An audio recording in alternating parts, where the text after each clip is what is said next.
Constitution ಅನ್ನ ಉಲ್ಲಂಘನೆ ಮಾಡುವಂತದನ್ನ ಇವರು ಮಾಡ್ತಾ ಇದ್ದಾರೆ. ಅದಕ್ಕಾಗಿ ನಾನು ಆಗ್ರಹ ಮಾಡ್ತೇನೆ, ತಕ್ಷಣ ಈ PRC ಅನ್ನ ನಿಲ್ಲಿಸಬೇಕು.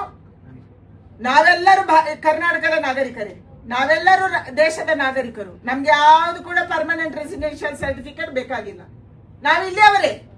ನಮ್ಗೆ ರೇಷನ್ ಕಾರ್ಡ್ ಸಿಕ್ಕಿದೆ, ನಮ್ಗೆ ಡ್ರೈವಿಂಗ್ ಲೈಸೆನ್ಸ್ ಸಿಕ್ಕಿದೆ, ನಮ್ಗೆ ಪಾಸ್ಪೋರ್ಟ್ ಸಿಕ್ಕಿದೆ, ಇನ್ಯಾರೋ ಕೆಲವರಿಗೆ BPL ಕಾರ್ಡ್ ಸಿಕ್ಕಿದೆ, ಯೋಜನೆಗಳು ಸಿಕ್ಕಿದೆ, ಎಲ್ಲವೂ ಸಿಕ್ಕಿದೆ. ಇನ್ನು ಹೊಸದಾಗಿ ನೀವೊಂದು PRC ಮಾಡಿ ಪರ್ಮನೆಂಟ್ ರೆಸಿಡೆನ್ಷಿಯಲ್ ಸರ್ಟಿಫಿಕೇಟ್ ಅನ್ನ ಕೊಡುವಂತ ಅಗತ್ಯ ಕರ್ನಾಟಕದಲ್ಲಿ ಇಲ್ಲ. ನಾವ್ಯಾರು ಫಾರಿನರ್ಸ್ ಅಲ್ಲ, ನಾವೆಲ್ಲರೂ ಇಲ್ಲಿಯವರೇ. ಫಾರಿನರ್ಸ್ ಅನ್ನ ಇಲ್ಲಿ ತಂದು ಮಾಡುವುದಕ್ಕೆ ನಾವು ಇದಕ್ಕೆ ಬಿಡುವುದಿಲ್ಲ.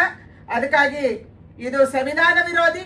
ಸಂಸತ್ತಲ್ಲಿ ಯಾವುದೇ ಇದಕ್ಕೆ ಕಾನೂನಾಗಿಲ್ಲ, ಸಂವಿಧಾನದಲ್ಲಿ ಯಾವುದೇ ಇದಕ್ಕೆ ಅವಕಾಶ ಇಲ್ಲ. ಅದಕ್ಕಾಗಿ ನಾನು ಆಗ್ರಹ ಮಾಡ್ತಾ ಇದ್ದೀನಿ, ತಕ್ಷಣ ಇದನ್ನು ನಿಲ್ಲಿಸಬೇಕು. ಇಲ್ಲದೆ ಹೋದ್ರೆ ಇವತ್ತು ಉದ್ಯೋಗದಲ್ಲಿ ಅವಕಾಶ ಅವರಿಗೆ ಕೊಡ್ಲಾಗತ್ತೆ ಅಂತ ಇದರಲ್ಲಿದೆ. ನಾನು ನಿಮ್ಗೆ ಅದನ್ನ ಶೇರ್ ಮಾಡ್ತೀನಿ. ಏನು ಕಾನೂನನ್ನು ಅವರು ಮಾಡಿದ್ದಾರೆ, ಯಾವುದು ರೂಲ್ಸ್ ಅನ್ನ ಬಿಡುಗಡೆ ಮಾಡಿದ್ದಾರೆ, ನಾನು ಶೇರ್ ಮಾಡ್ತೀನಿ. ಅದರಲ್ಲಿ ಬಹಳ ಸ್ಪಷ್ಟ ಇದೆ, ಸರ್ಕಾರಿ ಉದ್ಯೋಗಕ್ಕೆ ಇದು ಯೂಸ್ ಆಗುತ್ತೆ PRC.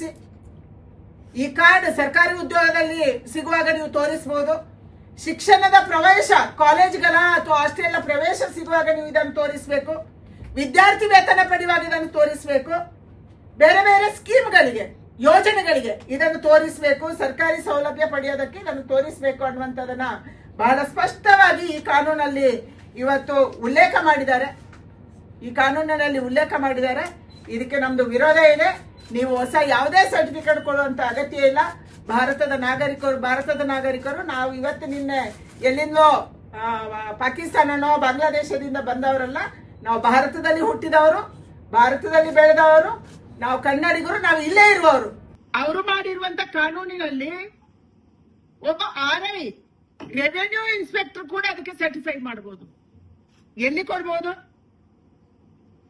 ಬೆಂಗಳೂರು ಒನ್ನಲ್ಲಿ ಅಪ್ಲಿಕೇಶನ್ ತಗೋಬಹುದು, ಅಟಲ್ ಕೇಂದ್ರದಲ್ಲಿ ಅಪ್ಲಿಕೇಶನ್ ತಗೋಬಹುದು, ಎಲ್ಲಿ ಕೂಡ ಅಪ್ಲಿಕೇಶನ್ ತಗೋಬಹುದು. ಅವರಿಗೆ RI ಸರ್ಟಿಫೈ ಮಾಡಿದ್ರೆ ಸಾಕು.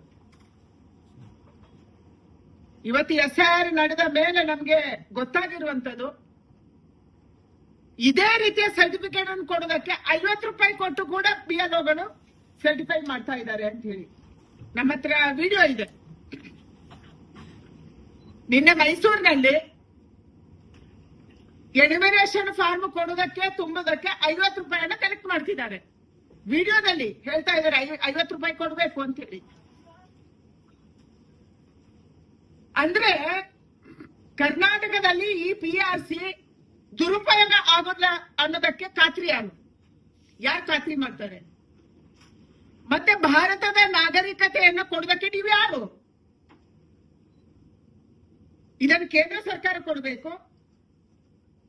ಎಕ್ಸ್ಟರ್ನಲ್ ಅಫೇರ್ಸ್ ಡಿಪಾರ್ಟ್ಮೆಂಟ್ ಅಲ್ಲಿ ಇದರ ಬಗ್ಗೆ ಅವಲೋಕನ ಆಗಬೇಕು.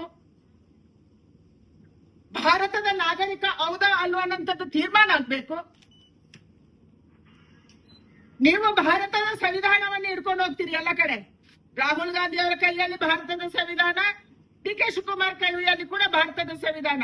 ಪ್ರಮಾಣ ವಚನ ಸ್ವೀಕಾರ ಮಾಡುವಾಗಲೂ ಭಾರತದ ಸಂವಿಧಾನ. ಒಳಗೆ ಖಾಲಿ ಇದ್ರೂ ಅಡ್ಡಿಲ್ಲ, ಯಾಕಂದ್ರೆ ನಿಮ್ ತಲೆನೂ ಖಾಲಿ ಇದೆ. ತಲೆ ಇದ್ದಿದ್ರೆ ಭಾರತದ ಸಂವಿಧಾನ ಆರ್ಟಿಕಲ್ 14ರ ಪ್ರಕಾರ ಯಾರಿಗೂ ಕೂಡ ಭಾರತದ ನಾಗರಿಕತೆಯನ್ನು ಕೊಡಕ್ಕೆ ಆಗಲ್ಲ. ಒಂದು ದೇಶದಲ್ಲಿ ಒಂದು ನಾಗರಿಕತೆ, ಒಂದು ದೇಶದಲ್ಲಿ ಒಂದು ಸಿಟಿಜನ್ಶಿಪ್. ಅದೇ ನೀವು ಪೌರತ್ವದ ಇಡೀ ವ್ಯವಸ್ಥೆಯನ್ನು ಹಾಳು ಮಾಡಕ್ಕೆ ರಾಜ್ಯ ಸರ್ಕಾರ ಹೊರಟಿದೆ. ನಿಮ್ಮ ಉದ್ದೇಶ ಒಂದೇ, ನಿಮ್ಗೆ ವೋಟ್ ಬ್ಯಾಂಕ್. SIR ನಡೀತಾ ಇರುವಾಗಲೇ ಇದನ್ನು ಮಾಡಿರುವಂತ ಉದ್ದೇಶನೇ ಯಾವ ಇಲ್ಲಿಗಲ್ ವೋಟರ್ಸ್ ಅನ್ನ ನೀವು ಬಾಂಗ್ಲಾದೇಶದಿಂದ ವೆಸ್ಟ್ ಬೆಂಗಾಲ್ ಮೂಲಕ ಕರ್ಕೊಂಡು ಬಂದಿದ್ರಿ ಇಷ್ಟು ವರ್ಷಗಳ ಕಾಲ, ಕಳೆದ 20-25 ವರ್ಷಗಳ ಕಾಲ. ಅವರನ್ನ ಈ ರಾಜ್ಯದ ನಾಗರಿಕರು, ಈ ದೇಶದ ನಾಗರಿಕರು ಮಾಡಕ್ಕೆ ನೀವು ಹೊರಟಿದ್ದೀರಿ. ನೀವು ಅಕ್ರಮ ವಲಸಿಗರಿಗೆ ಕೊಡ್ತೀರಂದ್ರೆ ಇಮಿಗ್ರೇಷನ್ ಡಿಪಾರ್ಟ್ಮೆಂಟ್ ಅವ್ರು ಮಾಡ್ಬೇಕು. ವಲಸೆಯನ್ನ ಗುರುತಿಸುವುದು ರಾಜ್ಯ ಸರ್ಕಾರದ ಕೆಲಸ ಅಲ್ಲ, ಕೇಂದ್ರ ಸರ್ಕಾರದ ಕೆಲಸ. ಯಾರು ವಲಸಿಗರು, ಅವ್ರು ಎಷ್ಟು ವರ್ಷದಿಂದ ಇದ್ದಾರೆ, ಅಕ್ರಮವಾಗಿ ಬಂದಿರೋರನ್ನು ಹೆಂಗ್ ಗುರುತು ಮಾಡ್ತಾರೆ ಇವರು? ಇವತ್ತು ಮಸೀದಿಗಳಲ್ಲಿ ಹೋಗಿ, ಮದ್ರಸಾಗಳಲ್ಲಿ ಹೋಗಿ ಇವರು 500 ರೂಪಾಯಿ 1000 ರೂಪಾಯಿ ಕೊಟ್ಟು ಈ ಸರ್ಟಿಫಿಕೇಟ್ ತಗೊಂಡ್ರೆ ನಾಳೆ ಎಲ್ಲದಕ್ಕೂ ಅದು ಅಪ್ಲೈ ಆಗುತ್ತೆ. ರಾಜ್ಯ ಸರ್ಕಾರ ಸೂಚನೆ ಕೊಡುತ್ತೆ. ಇವತ್ತು ಹೇಗೆ SIR ಗೆ ಸೂಚನೆ ಕೊಟ್ಟಿದೆ, ನೀವು ಮಸೀದಿಯಲ್ಲಿ ಮಾಡಬಾರ್ದು ಅಂತ ಭಾಷಣ ಮಾಡೋದು, ಹಾಗೆ ಮಾಡಿಸೋದು ಅಲ್ಲೇ. ಹಾಗೇನೆ ನಮ್ಮ RIಗಳು ಇವತ್ತು 50 ರೂಪಾಯಿ ತಗೊಂಡು ಎನ್ಯುಮರೇಷನ್ ಫಾರ್ಮ್ ಕೊಟ್ಟವರು ನಾಳೆ 500 ರೂಪಾಯಿ ತಗೊಂಡು PRC ಕೊಡಲ್ಲ ಅಂತ ಏನ್ ಗ್ಯಾರಂಟಿ? ಯಾರು ಗ್ಯಾರಂಟಿ ಕೊಡ್ತಾರೆ ಇದಕ್ಕೆ? ಹೋಗ್ಲಿ, ಒಬ್ಬ DC ಇದ್ದಾರೆ, IAS ಅಧಿಕಾರಿ, ಅವನು DC ಅಂದ್ರೆ ಡಿಸ್ಟ್ರಿಕ್ಟ್ ಕಲೆಕ್ಟರ್ ಇದ್ದಾರೆ, ಒಬ್ಬ ನ್ಯಾಯಾಧೀಶ, ಅವನಿಗೆ ಅದು ಇದನ್ನು ಸರ್ಟಿಫೈ ಮಾಡಕ್ ಕೊಟ್ರ? ಅದು ಇಲ್ಲ. RI ಕೊಡ್ಬೋದಂತೆ. ಎಲ್ಲಿ ಕೊಡ್ಬೋದು?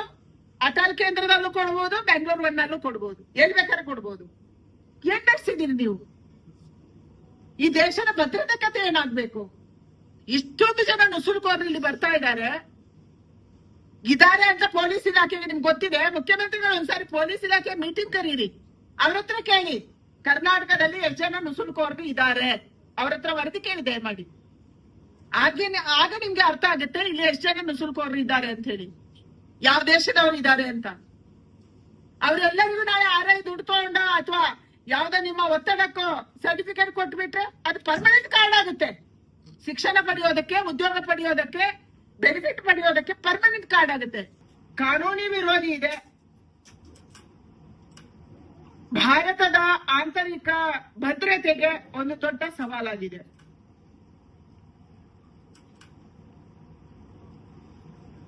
ಇಲ್ಲಿಗಲಿ ಇಮಿಗ್ರೆಂಟ್ಸ್ ಅನ್ನ ಇವತ್ತು ಕಾನೂನುಬದ್ಧಗೊಳಿಸೋದಕ್ಕಾಗಿ PRC ಅನ್ನ ರಾಜ್ಯ ಸರ್ಕಾರ ಮಾಡಿದೆ.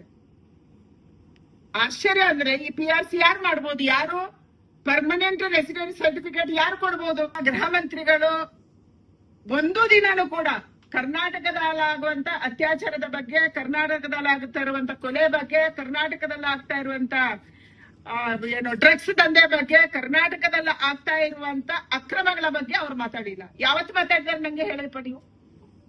ಅವರು ಪ್ರತಿನಿತ್ಯ ಬೆಳಗ್ಗೆ ಮಾತಾಡುದು RSS ಬಗ್ಗೆ.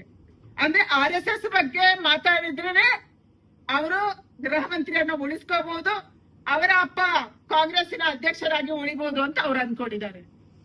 ಕರ್ನಾಟಕದ ಹಿತಾಸಕ್ತಿ ಅವ್ರಿಗೆ ಬೇಕಿಲ್ಲ. ಕರ್ನಾಟಕದಲ್ಲಿ ಏನ್ ನಡೀತಿದೆ ಅನ್ನೋದನ್ನ ಅವ್ರು ಕೇಳೋಕ್ಕೂ ರೆಡಿ ಇಲ್ಲ. ಯಾವ ಜಿಲ್ಲೆಗೆ ಹೋಗಿ ಮೀಟಿಂಗ್ ಮಾಡಿದ್ದಾರೆ? ಯಾವ ಜಿಲ್ಲೆಯಲ್ಲಿ ಅತ್ಯಾಚಾರ ನಡೀತಿದೆ? ಯಾವ ಜಿಲ್ಲೆಯಲ್ಲಿ ಇವತ್ತು ಇಷ್ಟು ದರೋಡೆ ಆಗ್ತಾ ಇದೆ, ಚೈಲ್ಡ್ ಸ್ನ್ಯಾಚಿಂಗ್ ಆಗ್ತಾ ಇದೆ, ರಸ್ತೆಯಲ್ಲಿ ಕಾರನ್ನು ನಿಲ್ಲಿಸಿ ಹೊಡಿತಾ ಇದ್ದಾರೆ. ಮೈಸೂರಿನ ಮೇನ್ ರೋಡ್ ಅಲ್ಲಿ ಯಾರೋ ಕಾರನ್ನು ನಿಲ್ಲಿಸಿ ಚಾಕು ತೋರಿಸ್ತಾನೆ ಅಥವಾ ಏನೋ ಆಗುತ್ತೆ. ಇದು ಯಾವುದನ್ನು ಅವ್ರು ಕೇಳ್ತಾ ಇಲ್ಲ. ಪರಮೇಶ್ವರ್ ಇದ್ದಾಗ ಒಂದು ಭಾಗ ನಂಗೆ ಗೊತ್ತಿಲ್ಲ, ಅವ್ರು ಗೊತ್ತಿಲ್ಲ ಸಚಿವರಾಗಿದ್ರೆ ಇವರು RSS ಸಚಿವರು. ಎರಡೇ